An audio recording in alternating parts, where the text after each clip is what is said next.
This is Algebra 2, another banger video. Smash that like button. Make sure you subscribe. Here we go. We're on lesson 84, page 346. You're getting good at that. Thank you. All right. Degrees of equation. How do we know the degree of an equation? The highest exponent. You look at the exponents.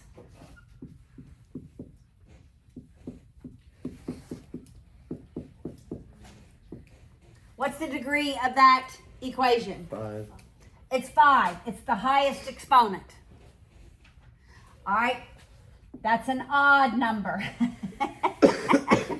That's going to be an odd looking function. Okay. All of your odds look the same.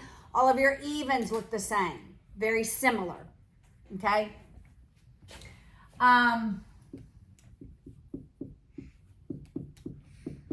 What's the degree of that function? 4. Do you agree, Luke? Is it 4?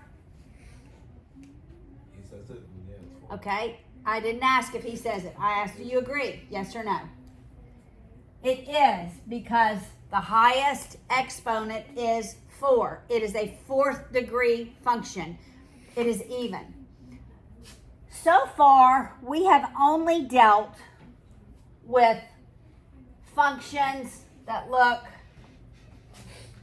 like this. What's the degree of that function? 1. It's a first degree. And how do we graph first degree functions? They're a line. They're linear. They have no curves in them. Once we get above a first degree function, we add curves. We add terms. So if I have a second degree function, there's going to be 1 term. The number of terms in any function is going to be the degree of the function minus 1. That's how many terms. The number of x-intercepts in a function is going to equal at most the degree of the function. So for a linear function, its degree, we have no terms because that's 1 minus 1 is 0. 0 terms. You got it? X-intercepts, we have 1 at most. Could there be no x-intercepts for a linear function? Yes. What would it look like? Y equals, like y equals 2. Exactly. Yes, y equals 2. All right, but it can have 1 x-intercept. If it is a function, it will always only have 1 y-intercept if it's a function. All right, so an x squared is going to look like this. Or it's going to look like this. 1 term. 2 x-intercepts. 1 y-intercept.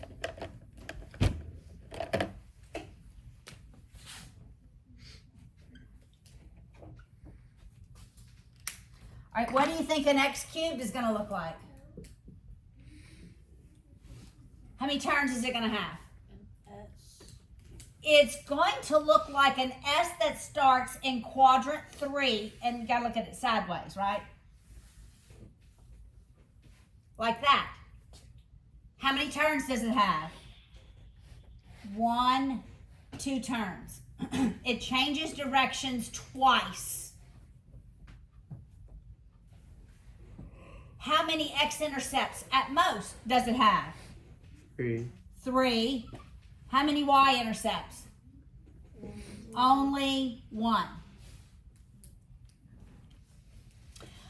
Every even function looks similar, and every odd function looks similar. The only difference is if I have an x to the fourth function, how many terms can I have in it? 3. So it's going to look like 1, 2, 3.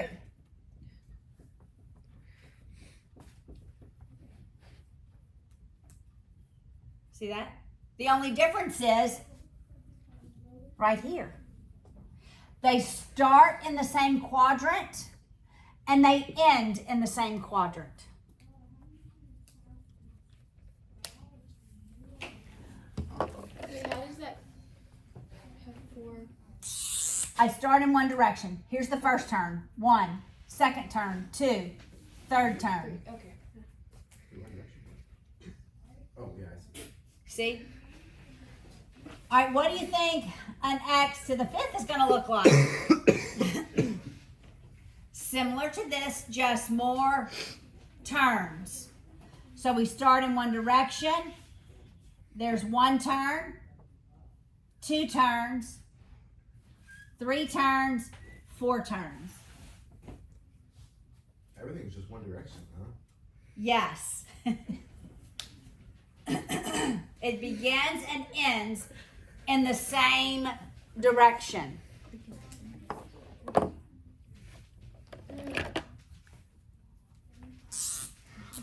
right, so everybody look.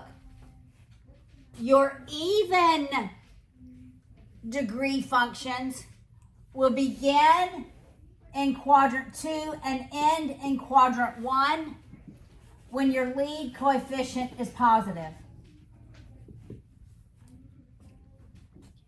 So it begins in quadrant 2, ends in quadrant 1 when your lead coefficient is positive. So lead coefficient even, positive, it opens up.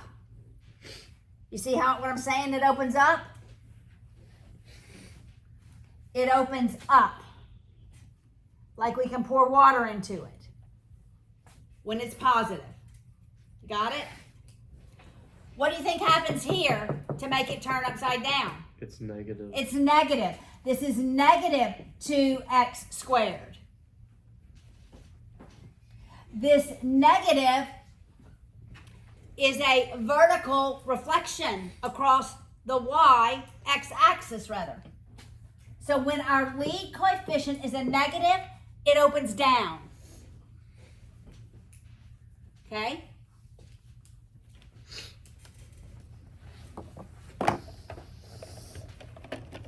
Now, for our odd degrees, we start in quadrant 3 and end in quadrant 1 when our lead coefficient is positive.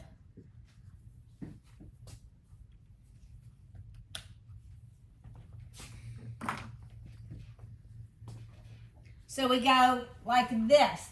If I literally connected the arrows, does that look like a linear function?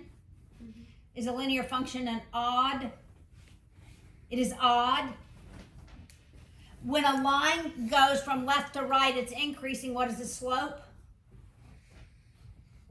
Positive. That's how you connect the odd functions.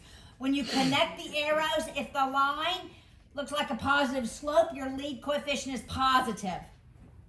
Which we can't even see on the camera. Just saying. Now you can catch up, huh? All right. Now, what do you think happens when I have a negative lead coefficient? Negative 3x cubed. Starts in 2 and ends in 4. Starts in 2 and ends in 4. Because if I drew a line connecting those arrows, what kind of slope is that? Negative.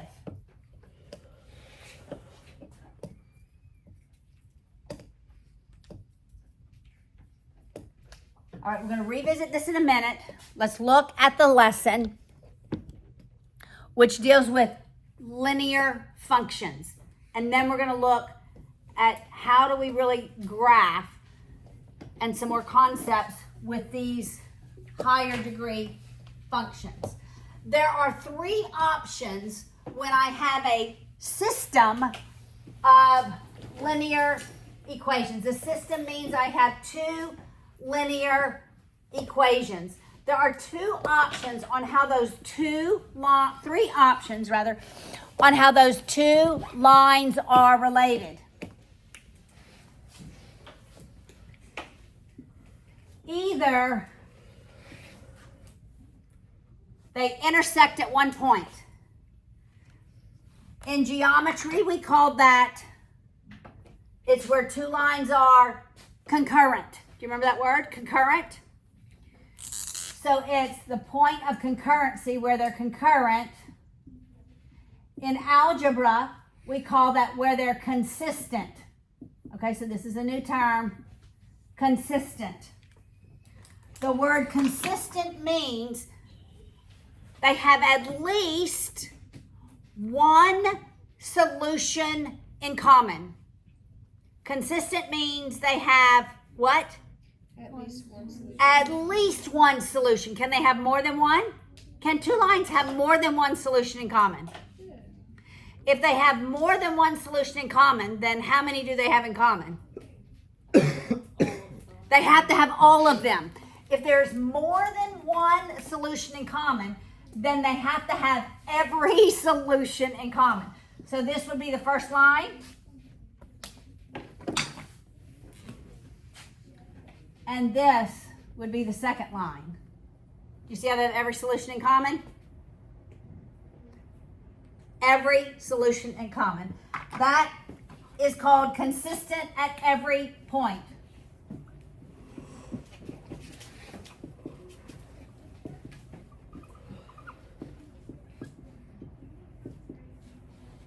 When a line is consistent at every point, it is called dependent.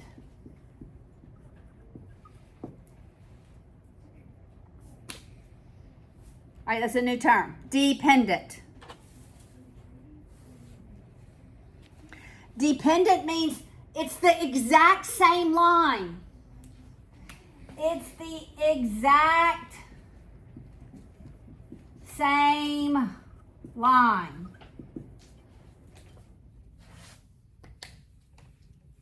So consistent can mean every point in common or just one.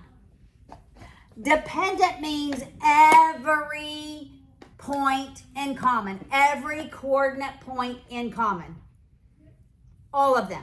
It's the same line. What must be true of the equations of the line if it's the exact same line? What has to be true? Do you know?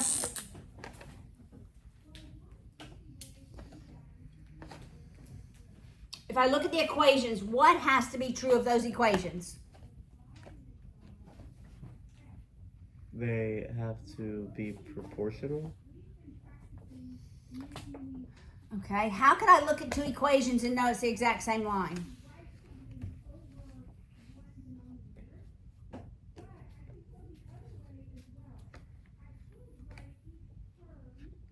The slope. What would be true about their slopes? That I would have the same rise over low. The exact same slope. Anything else? The same y-intercept. And the exact same y-intercept. So, could we have y equals 2x plus 3 and 2y equals 4x plus 6? Are those the same lines? They're the exact same lines. How did I get this second equation? You just divide it by 2. I multiplied every time in the first equation by 2. There's a multiple. What is true about consistent And if it's not dependent, then what do you think we're going to call these lines? Consistent and independent. And what is true about lines that are consistent and independent in terms of their slope and their y-intercept? What is true?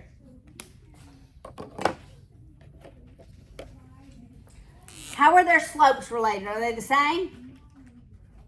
No. They have to have different slopes. So they do have different slopes. What about their y-intercept? Can't be different. Different, unless it intersects. The only time it would be the same, are you looking? Here's the only time your y-intercept would be the same, is if that's the point of intersection. Right? But most of the time, we have a different y-intercept, unless their point of concurrency, or where they're consistent, is on the y-axis.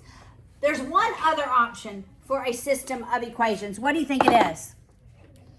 If they don't intersect at one point, if they don't intersect at every point, then Parallel. they never intersect. That is correct. Parallel lines. If they never intersect, then what do we call them if we can't call them consistent? Inconsistent. They're inconsistent.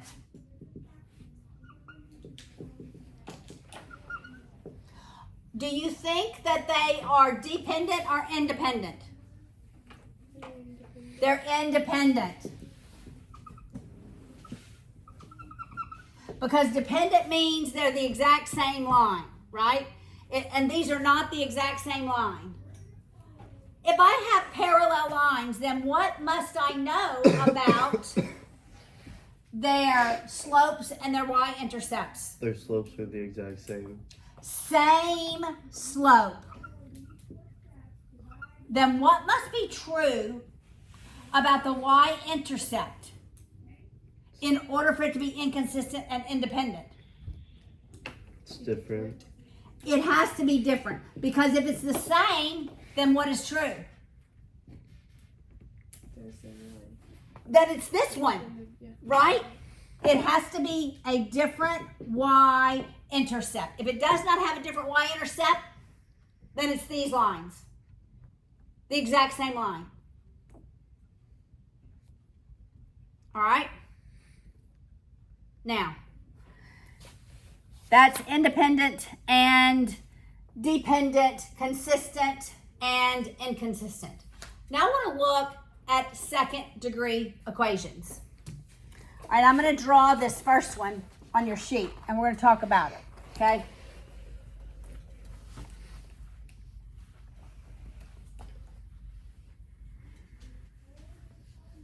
And we're going to draw some conclusions from it.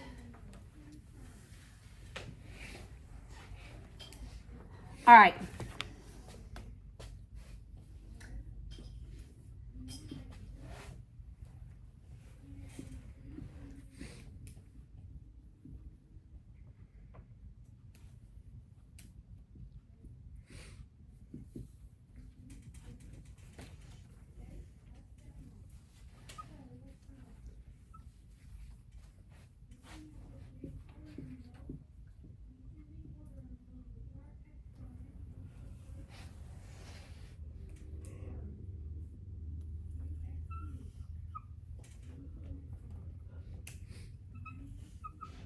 All right, this is what your second degree equation looks like.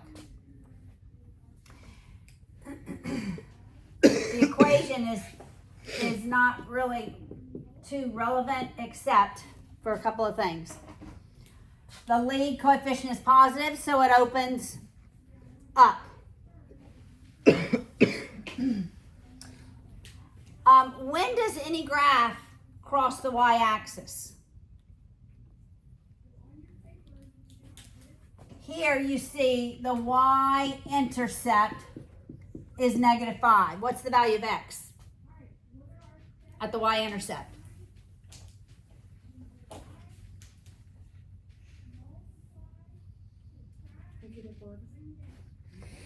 at the y-intercept right here? Oh, 0. 0. So 0, -5 is a point on the graph. Anytime, and look, was that obvious? Y equals, if I make that 0 and then that 0, your y-intercept is always going to be the constant. The number by itself is always going to be your y-intercept. Got it? So y-intercept is when the value of x is 0. Your x-intercept is when? When y is 0. When y is 0. You got it? Y-intercept, x is 0. X-intercept, y is 0. Got it? X-intercept, Y is 0. y-intercept. X is 0. Okay? All right. Now, the point where it turns or changes direction, where it changes direction is called your vertex. What is true about every parabola is it has an axis of symmetry, and it's always at the vertex. All right? Such that, mine is not a very pretty example of it, but this is a mirror. And what is on the left-hand side is an exact reflection of what's on the right. It is a mirror image of each side. So if I only had my x-intercepts, because of this axis of symmetry, and this point has to be the same distance to that axis of symmetry as this one. They have to be the same distance. Then if I just know my x-intercepts, I can calculate the x value for that vertex because it's got to be the midpoint. So I add them and I divide by 2. All right, so that's -3.5 plus 1.5. What is that? -7/2 plus 3/2. We're going to divide it by 2. So that's -4/2, which is -2, right? Right? All right. -4/2 divided by 2, which is -2 divided by 2, and the x coordinate is -1. Right here. -1.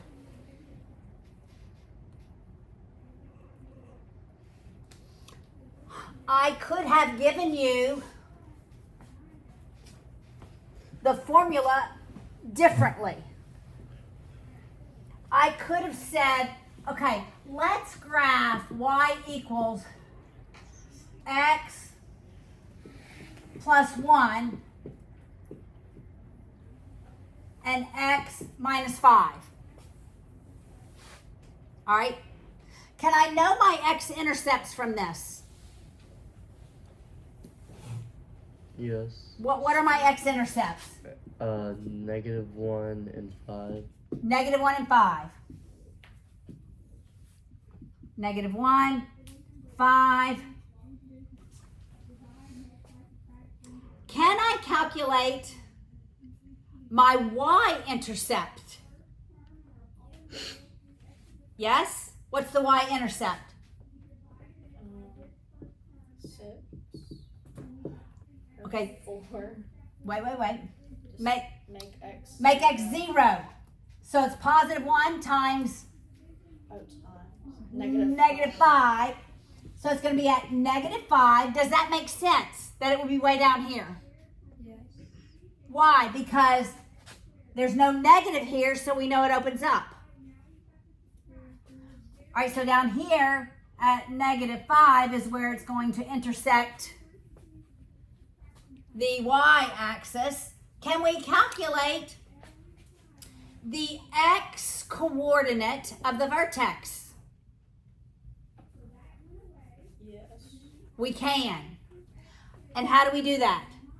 Find the midpoint between our x-intercepts. So it's -1 plus 5 over 2, which is 2. All right. So we know our x coordinate for our vertex is going to be 2. Could I figure out the y coordinate for the vertex? -5. That's the y-intercept. I'm talking about the vertex.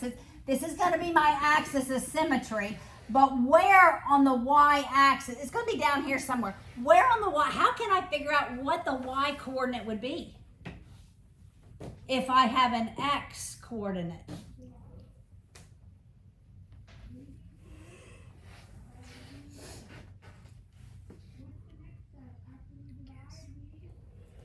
We won't guess. There's a way to figure it out. I have an x coordinate. X0?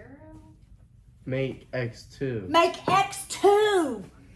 Plug that in. Y equals 2 plus 1, 2 minus 5. If I have an x coordinate, I can solve for the y coordinate. So what is that? 3 times -3. -3, which is -9. -9. Way down here. All right. So we'll say that's -9. Now I can graph.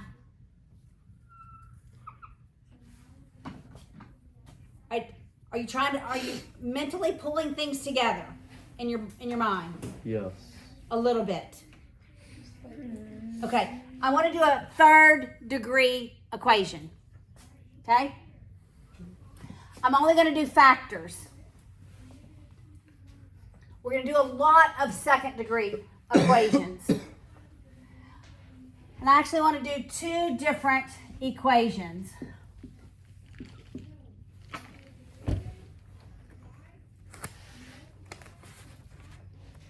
I'm just going to make it up.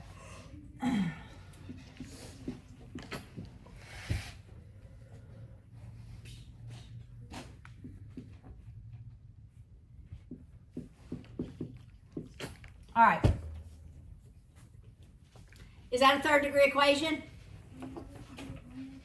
You multiply the first terms. X times X times X. It's Yeah. X cubed. That's a 3rd degree. Because every term is only raised to the first. What are my X-intercepts? Is my lead coefficient positive? Yes. What quadrant are we going to begin in? 2. 2 second. It's going to look like a positive line. I was joking. Quadrant 3. Right? Yeah. We're going to go from quadrant 3 and end in 1. quadrant 1. There we go. All right. What are my X-intercepts? -2 and 3. There's one more. 1. 0. 0. When X is by itself, that's an X-intercept. It is 0. All right. So that's -2, 0, and 3. What is my Y-intercept? How do I find my Y-intercept? -6. What do I do to make, Put the x's at 0. It's 0. if this is 0, It's 0. Oh yeah, it's 0 because it was. it's 0. Whoa. All right, Luke and Caleb, are y'all paying attention? All right, so it's going to be 0. So right here is going to be my Y-intercept. I'm going to start in quadrant 3. I'm going to go up, down. I don't know how far up and down it goes, but that's something like what it looks like. Okay, now we're going to look at a different one.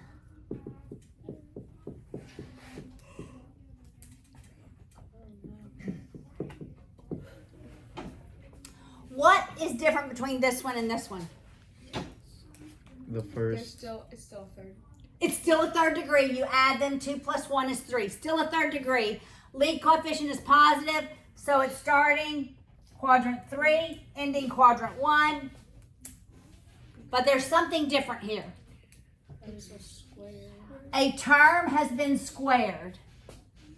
That is called the multiplicity of a term. That is called the multiplicity of a term. Okay, are you listening? When the multiplicity is even, the graph comes up to the line, touches it, and goes back. It doesn't cross it. When the multiplicity is odd, 1, 3, or 5, it crosses the x-axis. When it's even, 2, 4, 6, it touches the x-axis and goes back. It doesn't cross the x-axis. All right, so what are our zeros here? Our x-intercepts. 2, -2, 3. All right, because the multiplicity is 2 for -2, we're not crossing the x-axis. We're touching it and going back down. Got it? -2, 3. Let's figure out our y-intercept. We didn't figure out our y-intercept. What is our y-intercept? Do we have to apply the square root? You have to apply the square. Then it's -12. It's What? -12. 2 squared is 4. Oh yeah. 4 times -3 is -12. Okay, so we'll call that -12. So we're going to start in this quadrant because the multiplicity of -2 is even. We're not crossing. We're going to go back down, go to our y-intercept, and come back up. Wow. Bonkers. Got Okay, it? this is getting more simple.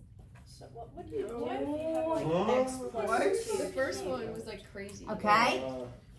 So if I would have had x plus 2 cubed, Yeah, just y equals x plus 2 cubed. all right, let's go over here. Break. Y equals x plus 2 cubed. Our 0 is -2. Does it cross or just touch? Cross. It crosses because that's an odd. Now what is going to be my y-intercept? 6. 2 cubed. 2 times 2 times 2. 2 times 2 8. times 2. So 8. 8, right? 7. Okay. All right, so there's really a couple of options. There's probably still a wiggle somewhere. All right, so it probably comes up, maybe wiggles a little bit, and then goes. So the wiggle could be here, it could be here, it could be here. Okay, anytime there are wiggles and no x-intercepts, that's where our solutions are complex. They have eyes. Yeah, I'm sorry I asked. You can erase that. Okay? All right. Wait, is that still a third degree? All right, equation? so this is still a third degree. We start in quadrant 3, we end in quadrant 2. Let's look at example 2 here. It's a 4th degree. And it's negative. And it's negative, so it opens down, right? It tells us what our x-intercepts are. Our x-intercepts are -1, 0, but 0 has a multiplicity of 2, so it's not going to cross the x-axis at 0. And x equals 2 is another 0. So we have -1, 0, and 2. And our y-intercept is 0. So that 0, 0 is also going to be our y-intercept. So it starts quadrant 3, goes up, crosses at -1, comes back, touches at 0, goes back, and comes back down and touches, crosses at 2. But isn't the multiplicity 2? For the That's 0. Oh, for the, okay. That's why it doesn't cross at 0. Make sense? How do you know where to put the multiplicity, or how can you tell what the multiplicity is? It will be obvious on your test. It's obvious. Because I'm not just, it is not obvious in these equations. But here's how I will make it obvious. What's the 0? -1. And what's the multiplicity? Got it? You'll look at the exponent. So that means it only touches the x-axis at -1. This means it crosses the x-axis at 2. This, because it's a third degree, 2 plus 1 is a third degree. You're going to start in quadrant 3, end in quadrant 1. Your y-intercept is going to be 1 squared times -2. -2. -2. All right, let's do another one. All right, what if I said,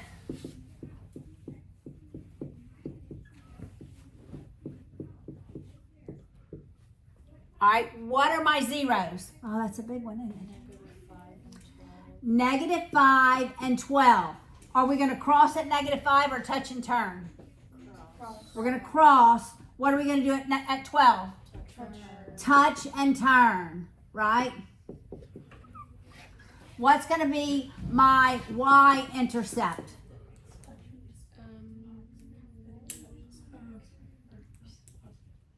It'll be. 120. How do we find that? Okay, it's 5 to the first power times -12 squared.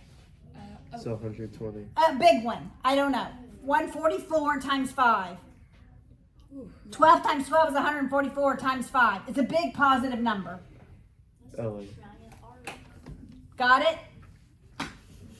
Okay, where's the vertex going to be? It's 720. Okay, we're not going to draw that. Okay, where's the vertex going to be? What's the x coordinate for the vertex? Add your x-intercepts, divide by 2.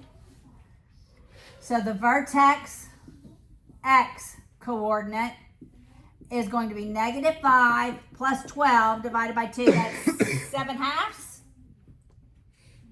right? Which is 3.5.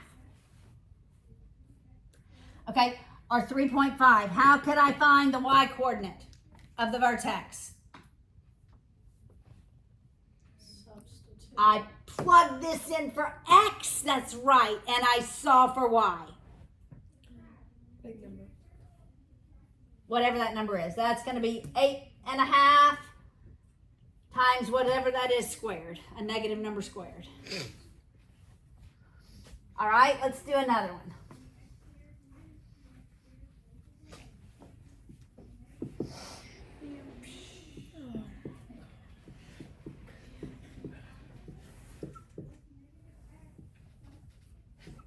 Okay. All right, what are my x-intercepts? -3 and 1. All right, are we going to cross or touch at -3?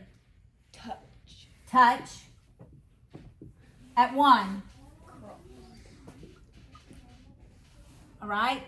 Do we open up or down? Down. We open down because that negative. So it's going to look like, well, it's going to be the opposite. It's not a second degree, Paula. It's what quadrant is it going to start in? Quadrant 2 and end in 4. 4. It's negative, think linear, because it's odd. It's going to look like this, 2 to 4. Got it? What is my y-intercept going to be?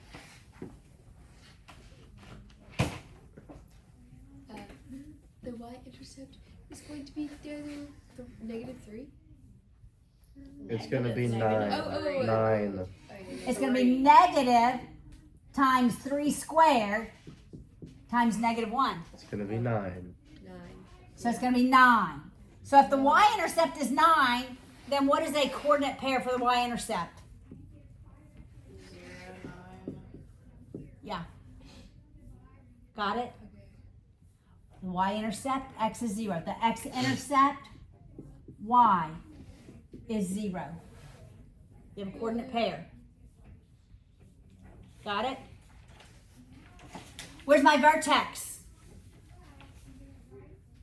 It is 9. What's the x coordinate for my vertex?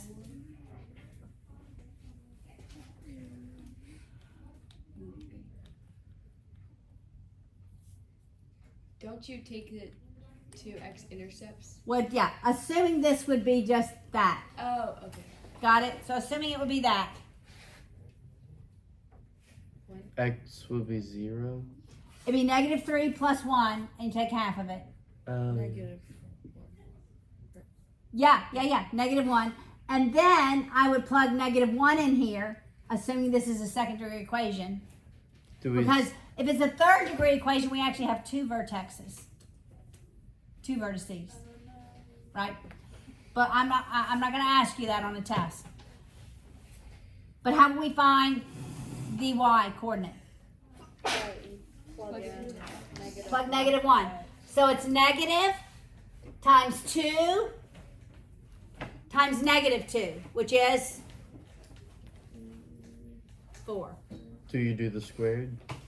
Well, I took the square away to make it Easy. look like a parabola. Yeah, because we only have one vertex. Minimum and maximum stuff on this Okay, paper. that's where your vertices are. Okay. All right. I'm not going to ask mins and maxes. Here's a min and a max.